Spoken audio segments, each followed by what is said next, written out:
Gurave Gaurachandraya Radhikaya Tadare Krishnaya Krishna Bhaktaya Tad Bhaktaya Namo Namaha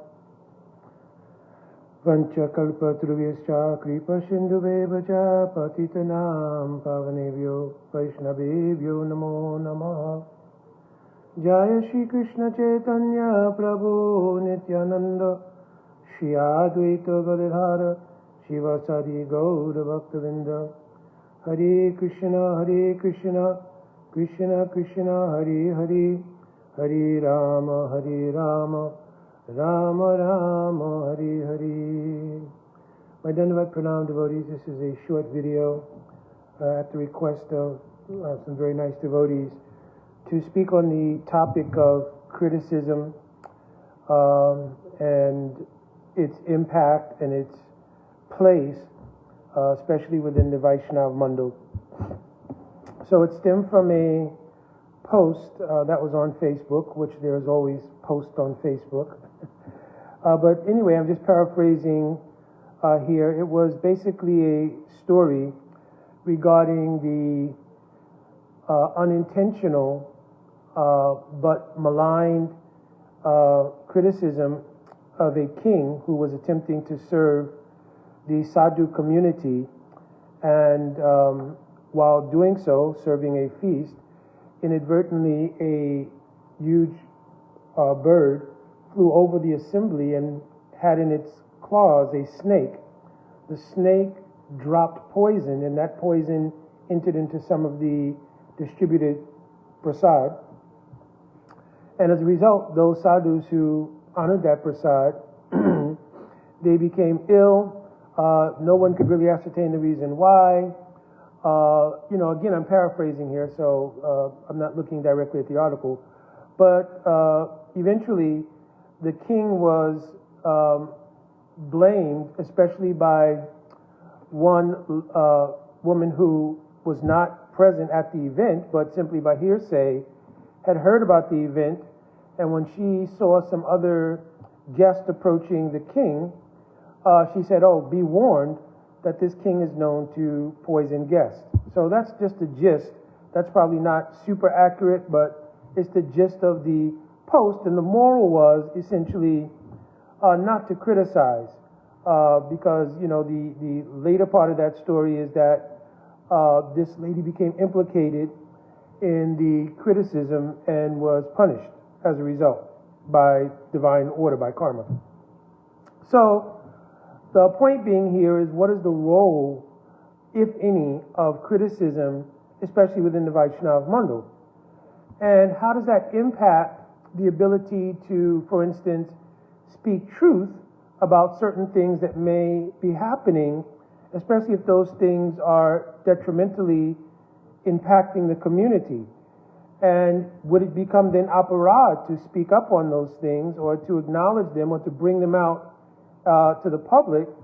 And what's the standing overall in consideration of aparad, criticism, all these things? So how do we flush this out? A senior Prabhupada disciple on that same thread gave a very nice answer. I would encourage people. I'm not remembering the direct thread, and I can't give you a direct link. Maybe I'll try to put a link to it in the comment section here. But he brought up some good points from Sastra, so that's one thing I would suggest to look at. And others made also some good points. I'm just adding that perhaps if we flushed it out a little more, we would see that criticizing and critiquing something, even though they're synonyms in a way, they are still nuanced in the sense that they can have different, implications and applications. So, for instance, when you're criticizing someone, normally criticizing has as its backdrop some malice, some envy, some ill intent. And generally the criticizing does not necessarily look at enhancing or improving a situation. It simply points out the faults in a situation and assesses blame to whoever is the object of the criticism. Also, one of the inherent faults in criticizing is that it doesn't necessarily change the actualities of whatever it is that's being criticized, and it doesn't really inspire the person doing the criticizing to fill that void and take up the very thing they're criticizing. They don't take up the mantle and make the necessary improvements by their own personal intervention and adjustment. So that is generally the issue with criticizing. Criticism, however, is something that may analyze both the faults and virtues of something, and the person doing the criticism may be in fact neutrally disposed. They may not be situated in an envious or any kind of malice or malicious intent being directed towards what they're giving criticism of, but they again are neutral. So they're just looking at, well, here's the virtues and here's the faults in this situation. So, and they may remain neutral. Critiquing something normally means to look at something and you're offering a critique, but that critique is in fact, give me a second here, I was perspiring, so I don't want my tea lock to come disturbed. Anyway, you're critiquing something means you're actually looking at something to assess how it can be done better, or how it can be made more whole, or how it can be improved. So your analysis of the virtues and faults has an intention for improvement. So these are just some subtle nuances between these three things by the definitions that are given in the regular dictionary. This is some of the nuance that's there in criticizing versus criticism versus critiquing something. Now, in our Vaishnava Mandal, when we start to consider criticizing, criticism, or critiquing, the biggest fear and the biggest worry is, will that overflow into the arena of aparad? So aparad is the greatest fear for anyone who has taken up the practice of bhakti. Dandavat Sadhansita Prabhu. So for anyone who's taken up the practice of bhakti, this aparad is the greatest fear. Because aparad, especially Vaishnava ninda, the very first aparad, and it has the power to uproot the very creeper of bhakti. Is the faults of sense gratification, the faults of immaturity in practice, and other things. They may have some temporary effect to stifle our growth, but they cannot uproot the plant of bhakti. Again, the thrust in the good association and with good practice will again reinvigorate and continue to grow bhakti. In the Madhurya Kandambini of Srila Vishwanath Chakravarti Thakurpad, he's explained there are 6 stages of Anushtita Bhakti, right? Then there's 4 types of 4 nartas, and then there's 5 types of subtle influences like loy, vikshepa, pratipatti, akashaya, rasatwad, etc. So all of these things are like peaks and valleys in the progressive march towards the goal. The goal of Southern Bhakti is Bhav Bhakti. So in pursuit of that Bhav Bhakti, these are some of the peaks and valleys that one may go through, especially the 6 forms of Anushtita Bhakti, beginning with Utsamayi, etc. Right? You can reference Madhurya Kandamini. I don't want to elongate this by doing a class on Madhurya Kandamini. So, but anyway, so it's acknowledged that those things may happen, but they cannot check the progress of bhakti on a permanent basis, whereas the commission of especially Vaishnava ninda or Vaishnava aparad can put a check on bhakti ongoing until that offense is resolved. Right? So we see that everyone throughout Sastric history and even in our contemporary experience in the Vaishnava Mandal, I can remember when I was staying in the ashram in 1975 or so, even if 2 devotees happen for whatever reason to raise their voices at each other, then immediately, not too long afterwards, they would pay obeisances, literally pay obeisances to each other and beg forgiveness, because there was a sensibility that the fear of committing Vaishnava aparad was so serious, you didn't want to take any chance that someone may become offended, even in some disagreement, right? So, Vaishnava ninda, if you analyze it according to Shastra, the verse says, Hanti nindanti vai dveshti, Vaishnavam nabhinandati, krujyate, no hashyanam dashane pattanani shat. That it will be a cause of fall down if one physically harms a Vaishnava, so if one is going to physically harm a Vaishnava, it indicates that there's a malice, something else there that would produce the idea even that I would harm a Vaishnava. So then ninda. So then to blaspheme a Vaishnava, right? What it means is that to speak in a critical way with malice, envy, because if you look at the other things that are involved in that sequence, hanti nindanti vai dveshti. So if you have dveshti means envy, Vaishnavam nabhinandati, and you fail to observe the etiquette in relation to Vaishnavas. So you fail to welcome them, you fail to try to please them, you fail to observe the etiquette of their particular position in bhakti, right? By violation of all of these etiquettes based on envy or based on anger or based on, because the next one is krujyate, right? Based on anger, right? No harshanam darshane. So based on envy and anger, anything else that comes from self-interest inspired by false egoism, if you commit any of those 6 things, it leads to a fall down from bhakti. The very word aparad means apagatta radha iti aparad. It means to go contrary to the mood of aradhana or worship of Krishna. The personification of the worship of Krishna is herself, Srimati Radharani. So, apagatta radha, to be opposite of the mood of Radha, is called aparad. You understand? So when there is criticism, right, or criticizing better stated, criticizing with those elements, a desire to harm a Vaishnava, even if it's not physically, you desire to see harm come to their status, their reputation as a Vaishnava, or anything like that. Or nindati, you blaspheme the Vaishnava either out of just repeating something that's been said or some other thing, and there is some degree, and also we have to remember that as long as we're in a conditioned life, there is some degree of envy. You understand? There's some degree of envy because the nature of self-interest in the false egoism produces a natural desire to situate oneself in a way of superiority to others, whether it's consciously or unconsciously. Right? Therefore, every single thing we do, we look for superiority in that category. Whether it's in a profession, in a career, no matter what it is. What to speak of even in the Vaishnava Mandal, one wants to claim superiority by association with a particular group, superiority by sastric knowledge, superiority by expertise in kirtan, cooking, puja, whatever it might be. The subtlety of the nature, which Raghunath Das Goswami, he addresses this in Manasiksha, Pratishta Asha Drash. That Pratishta Asha means the desire, the subtle or overt desire for Pratishta or name and fame, etc. This Drash means it's very audacious. But even though it's so audacious, it's difficult to recognize in oneself because it's an intrinsic part of our conditional life.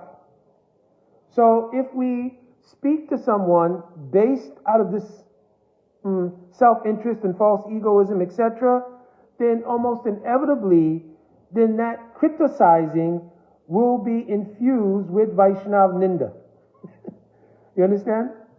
So, and if it's infused with Vaishnava ninda, then it is aparad. What of criticism? If you're observing a situation in which you don't particularly have any personal involvement, but you're giving an analysis from a neutral position because either you don't want to be involved directly or just by the circumstances you're not involved, but you're looking at the faults and virtues of a particular situation or a particular person in a situation, and you're simply giving your opinion. This is not inherently aparad.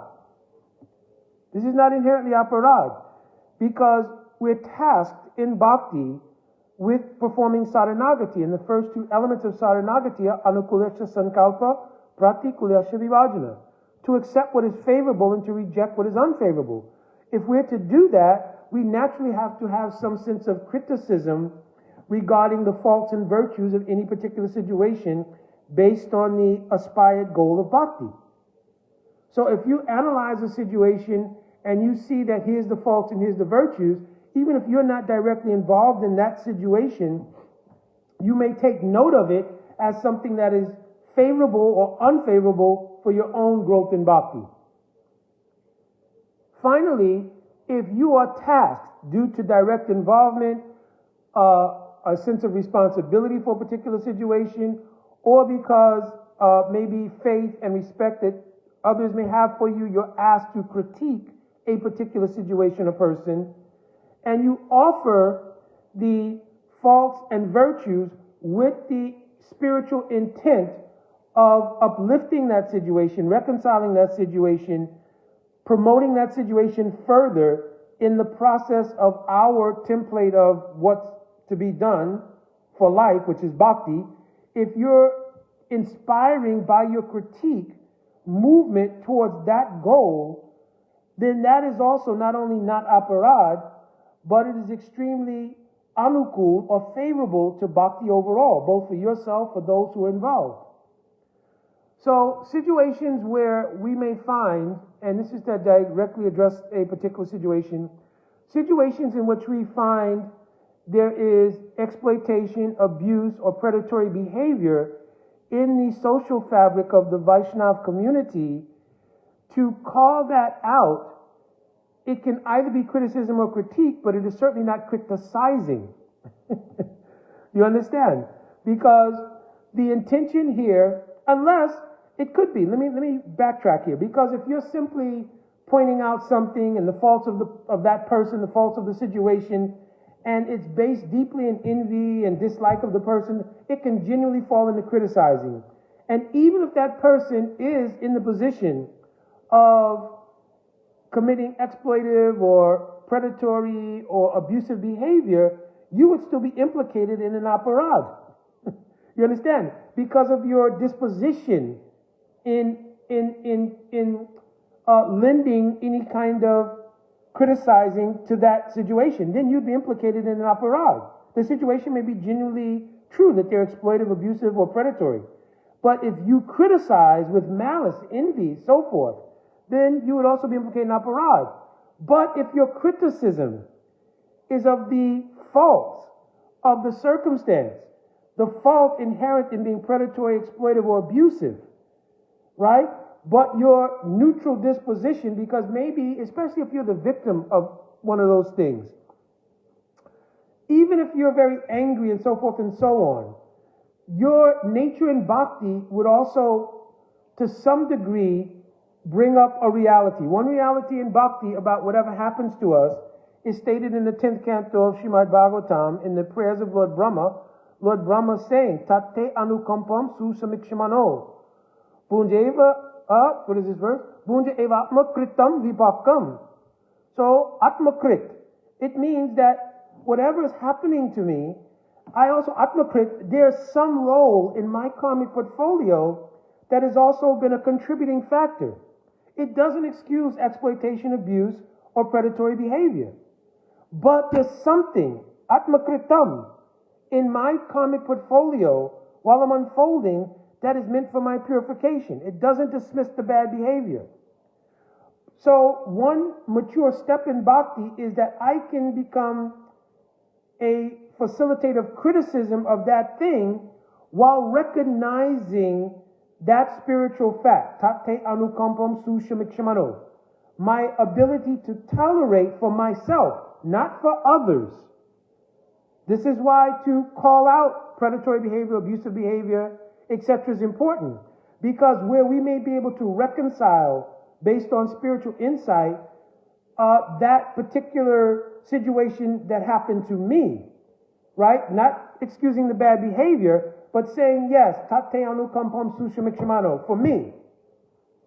But looking at it in relation to others, still we want to point out that behavior so it does not become further spread among others who have not yet been victimized by it. You understand? And for those who have been victimized by it, we want to show empathy with their situation because they're also Vaishnava. You understand? They're Vaishnava, Vaishnavi. We want to show empathy. Therefore, we do criticize, in the sense of criticism here, I'm using the second ideal, but from a point of view of desiring to call out the behavior. You understand? So that that behavior does not spread or become a proliferation. Because if it's not checked, then it begins to proliferate in the society of Vaishnavas, and we can't have that. You can't have abusive, exploitive, or predatory behavior in the Vaishnava community and say, well, they're a devotee, it's okay. we can't do that. You understand? So the criticism has to be there, and my perspective has always been, if there is predatory, abusive behavior, and so forth, it should not come within the purview of the ecclesiastical social body, right? The ecclesiastical body related to the society. It should be something that should be taken up in the legal community. Now, perhaps I spent a career in law enforcement, so that may have a bearing on my perspective on it. But if there's been abuse of children, or there's been abuse of women or anybody else, or there's been some predatory behavior, that should be taken to law enforcement and dealt with accordingly. That particular person who's aspiring to be a devotee at best, or is a predator in the guise of devotees at worst, they need to deal with the karmic implications of what it is they've done outside of the Vaishnava Mando. Right? Because they're outside the Vaishnava Mando, where their behavior cannot continue, doesn't mean they're outside of the ability of Krishna and Guru Parampara to reconcile them, or to rectify them is a better word. You understand? So it's not the responsibility of the society to dismiss inappropriate behavior with the ideal that they're a devotee and they can be rectified. That should come from Guru Parampara, and Bhagavan. You understand? Our criticism and actions are based on the duty we owe to the rest of the Vaishnava Mando. You understand? So that is criticism. To critique something would then be to look at it in such a way as to acknowledge how it can be made better and not happen again, inclusive of the betterment of that person's behavior. Because there are people, as I mentioned already, who in the aspiring stage of bhakti, especially prior to the stage of ruchi, may be easily victimized by previous material impressions, and therefore they may succumb to inappropriate behavior. You understand? Now some devotees will quote, Api chet suduracharo bhajate mama nanyabhak. But here, if you really study deeply according to the commentary of our acharyas on this verse, bhajate mam ananyabhak is a very specific state of mind and consciousness. So it's not a blanket covering of all sudur achara, which means inappropriate or very bad behavior. You understand? It is the inadvertent behavior done by someone who is fully devoted to Bhagavan. Like the example in the Leela of Jai and Vijay, apparently in the forms of Hiranyakasipu, Ravan and Kumbhakarna, Shishupal and Dantavakra. They went through 3 lives of sudurachar in relation to Bhagavan. Their behavior was externally very bad. You understand? But when you give a deeper analysis, that those 3 sets of, quote, demons were actually the gatekeepers of Vaikuntha, Jai and Vijaya, a different perspective comes. Because Jai and Vijaya are truly ananyabhak. You understand? Bhajate mam ananyabhak. They're truly, fully dedicated to Bhagavan. So when you look at the 3rd canto of Srimad Bhagavatam, it mentions about their incarnations in these 3 iterations, Samrama Sambritya Samari Anubhadi Yoga, that their behavior was actually Bhakti Yoga. You understand? You have to look at Bhagavatam very carefully. That their activities were actually Bhakti Yoga. Why? Because they were truly Ananyabhak, and they were performing a Leela with Bhagavan. So the highest real definition of Api Chetuduracharo means that kind of Ananyabhak. Now also those who are aspiring to serve Bhagavan, Jiva Goswami Pad says, and who don't take shelter of any devatas or anything else, but their only exclusive shelter is Krishna, and they also inadvertently fall into the impressions coming from previous material energy and succumb to some inappropriate behavior. They can also be seen as Api Chetudut Acharo Bhajate Mamananyabha, because they don't take shelter of anything else, and they quickly pick up the path, Shikram Bhavati Dhanamatma. They quickly pick up the path of again of righteousness. You understand?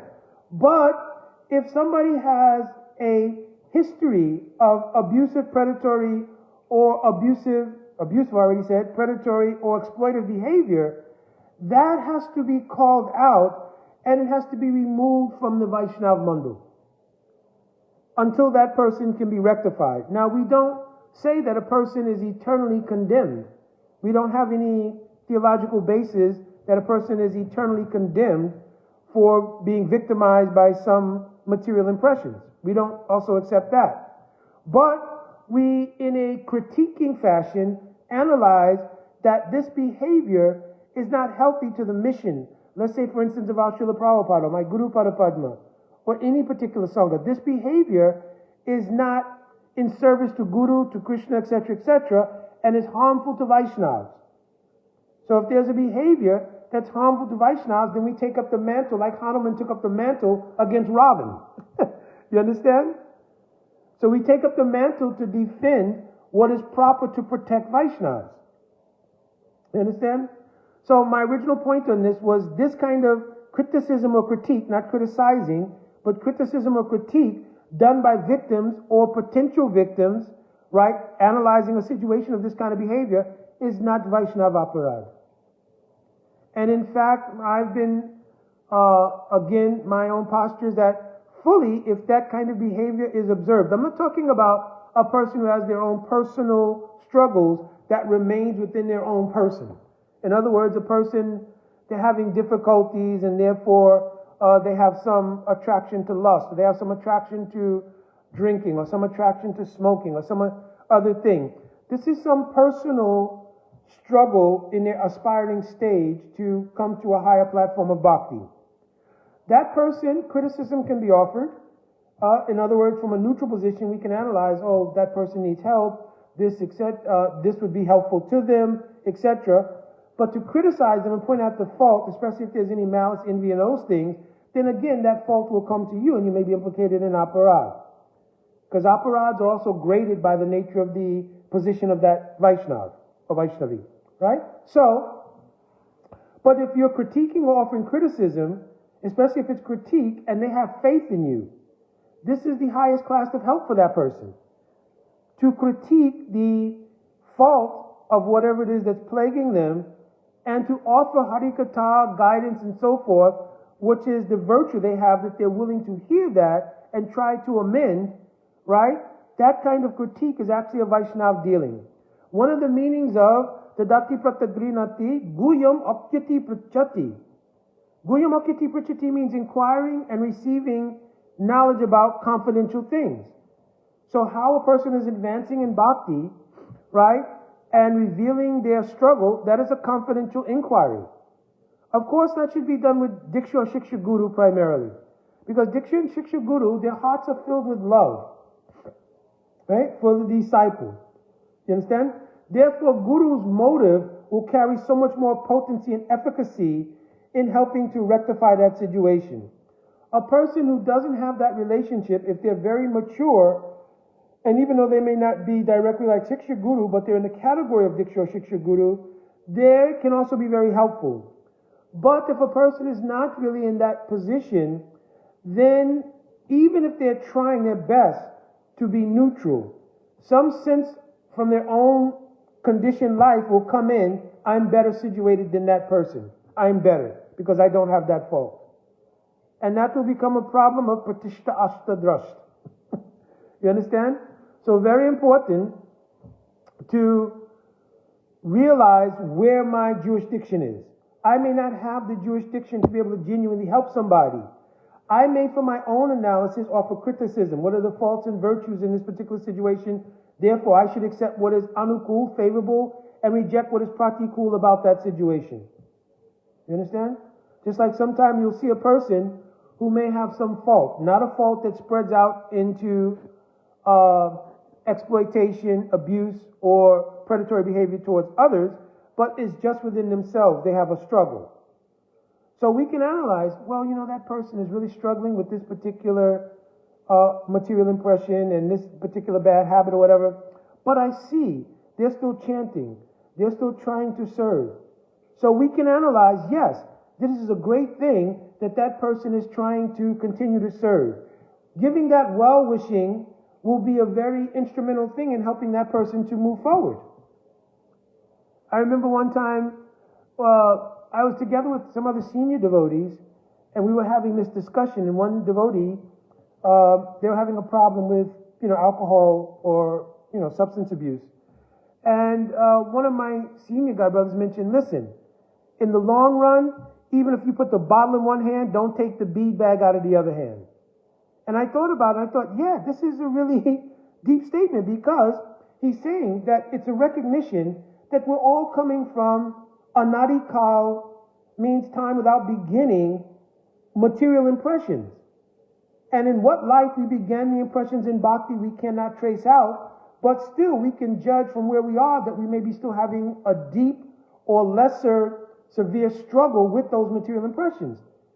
But whatever the degree of your struggle, don't give up the forward movement and forward fight to obtain bhakti. So if you had to put a bottle in one hand, a bead bag in the other, then do so. So don't please quote, Mukunda gave an advocacy for breaking the principles while chanting Hare Krishna, because the seventh offense to Harinam is also chanting while committing sin and thinking my sins will relieve my my chanting will relieve my sinful activity. So this is chanting the name, committing sins on the strength of chanting the holy name. This will also be aparad. So we're talking about situations in which a genuine situation of somebody being overcome by their previous material impressions, at the same time desperately trying and sincerely trying to obtain bhakti. Right? So hopefully to the two Matajis who made this inquiry and asked that I should do a video on this particular subject matter, hopefully that this was helpful. Again, in summation, there's like three different ways you could look at things. Criticizing, I mentioned, when you looked up the nuanced definition, is to criticize and generally to have some sense of malice or envy or other negative feeling involved in that criticism. Also, that criticism generally does not produce a better outcome for the person or circumstance, because the person criticizing is not willing to step into the void of whatever that fault was and make it whole. You understand? But they simply are relishing, or I don't want to say relishing, but they're simply being in the position of criticizing. You understand? And again, with the malice or envy that may be present there, they could also become implicated in aparad. Okay? Criticism is looking at the faults and virtues of something from a neutral position, but analyzing those faults and virtues, see what is favorable and what is not favorable, and take it as a lesson for oneself if one doesn't have an inclination to help serve that person by offering the criticism without envy or malice, right? And if you're in a neutral disposition, sometimes that could be a little difficult, because as soon as you start to talk to the person, perhaps there'll be some stimulus in you that I'm in a better position than you. You understand? And that may spark some unwanted things. But simply to give criticism, or if you're in a situation where people are discussing it from a neutral position to try to analyze maybe what we should do, right? Then we can actually say, listen, I don't have a nickel in that quarter, or whatever the saying is, but from a point of view of bhakti and Guru Sadhu Sastra, I'm offering this opinion. There's no malice, there's no malintent. I'm simply offering, looking at the faults and virtues of this, here's an opinion. Then critiquing something should generally come from those who have a jurisdiction in which they can actually make the situation better. That would be either the person's faith in you, or those who are involved in that situation overall have faith and respect for your opinion and your ability to make an input. And then the critique will be strictly to try to reconcile and rectify the situation, right? So there'll be an analysis of faults and virtues, but in the aim of rectification and reconciliation. You understand? So hopefully, again, that this was helpful. And again, I'm always praying for the mercy of the Vaishnavas to allow me to go on continuing to do seva for Hari Guru and Vaishnavas. And if anybody has comments which are helpful, they can certainly put them in the comments. I see that many devotees came on, and many devotees, I have great respect for all of you. But certainly, if you have input that will be helpful, certainly put it in the comments, and I will pass this on to those devotees who asked me to do this. I'm sure they'll realize that it's been done, and they'll repost it and so forth and so on. All right, my Dandavat Pranam, Vancha Kalpatruvescha, Kripa Shindavevacha, Patitana, Pavanebhyo, Vaishnavebhyo, Namo Namaha. Jai Radhe Radhe.